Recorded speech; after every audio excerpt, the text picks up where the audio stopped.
TV. Pero tama ba isasagot sa movies? Finally, magsushowing na. Yes, sorry. Actually, I'm very thankful po na finally ang GLU showing na. This is one of the movies na sobrang nag-enjoy po ako gawin. We shot this movie, I think it was around 2019. Before pandemic pa po. So may abs pa ako sa lagay na yun. And I'm very excited. Kayo meron pala. So I'm very excited na mapapanood po ng mga kababayan natin ang pelikulang ito. And for sure, since napakainit po ng panahon ngayon, summer pa rin, naniniwala po ako na patok po itong pelikula natin para sa ating mga viewers. May mga nireshoot pa kayong mga eksena since siyempre parang additional scenes. Oo, additional scenes. Wala na. Dated kasi, di ba? Hindi na po kami nagkaroon ng additional scenes for this because bago pa, before pandemic, nasara na po namin yung pelikula. And nalungkot nga po ako for some time kasi excited ako na ipapalabas ito, but of course a lot of things happened. Supposed to be summer 2020 dapat. 2020 summer. So nagkaroon ng pandemic, I think mga March na po, di ba? So talagang naudlot po yung pelikula. But I do believe that everything happens for a right reason, may tamang timing po. And I'm really happy na finally lalabas na po ang pelikula namin. And I'm excited to share this with everyone. Paano ba i-pronounce?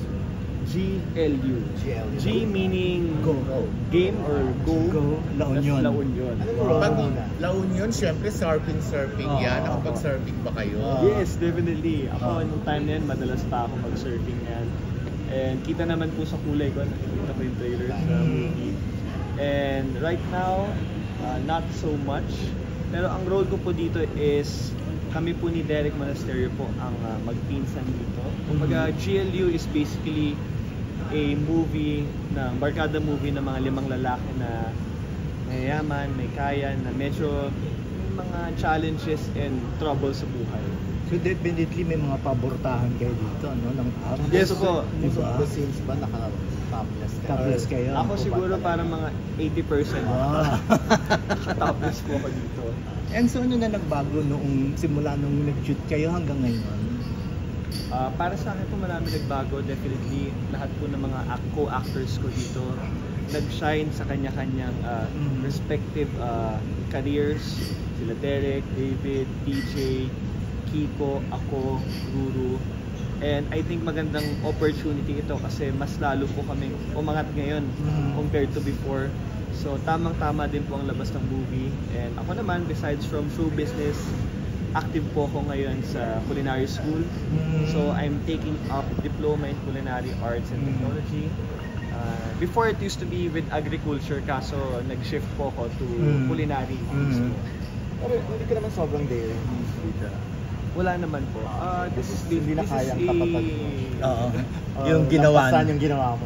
Iba naman po yung type dito of medyo film. nila. Ito, it's not dating, pero it's more of mga barkada film na pahunk, sexy. Sexy in terms of payami lang po. Hindi yung out of the box na dating na I did before. Yun tayo magjowa na ba kayo niya, no? Hindi pa po. Hindi pa, di ba? Ang laki, Michelle. ang laki na, no? Hindi pa tayo mag-together. Sinushoot ko na yung pelikula. Actually, sabay ko siyang ginagawa with Nang Umiti ang Langit. Kaya ako nakilala si Michelle. So, magsisimula pa lang ang ligawan stage namin back then.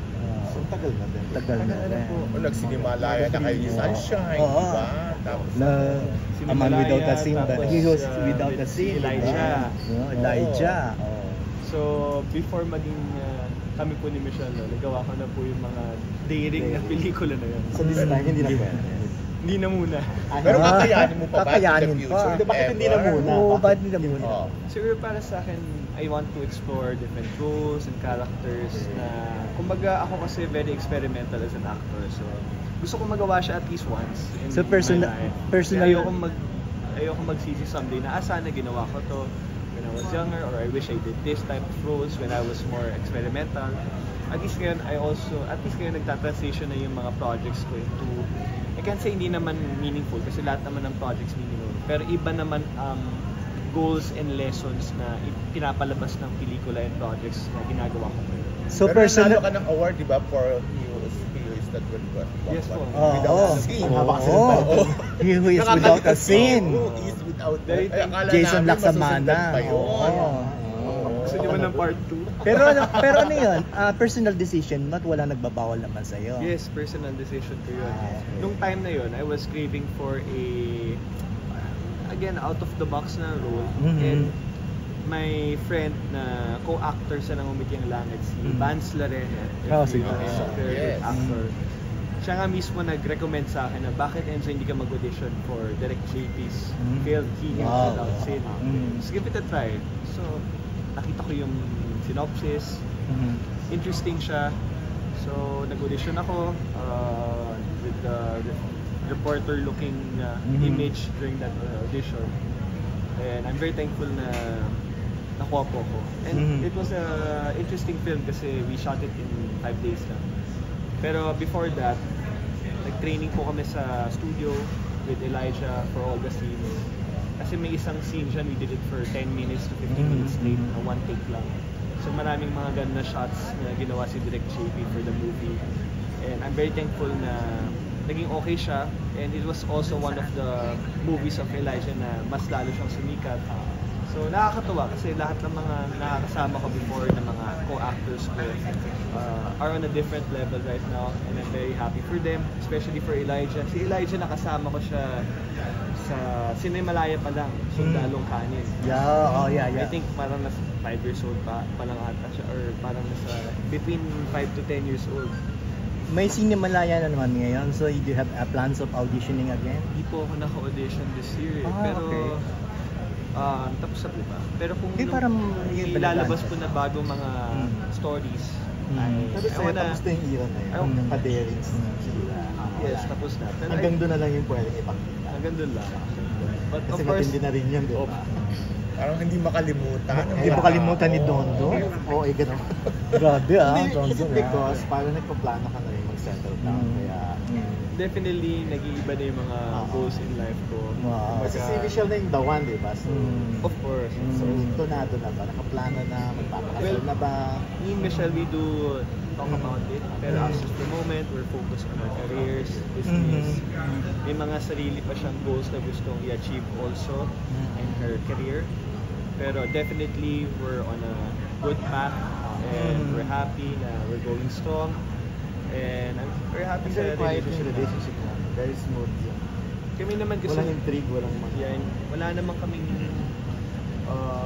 we just show kung sino talaga kami sa aming mga fans, viewers. Hindi naman po kami yung nagiging secretive with everything. Kaya siguro hindi kami masyadong Pwede bang sabihin na binago ka rin yung Michelle? Definitely. Nagbago ka. Definitely. Kasi Tapos na yung babaero era. Wala. Wala namang Hindi naman ako naging babae.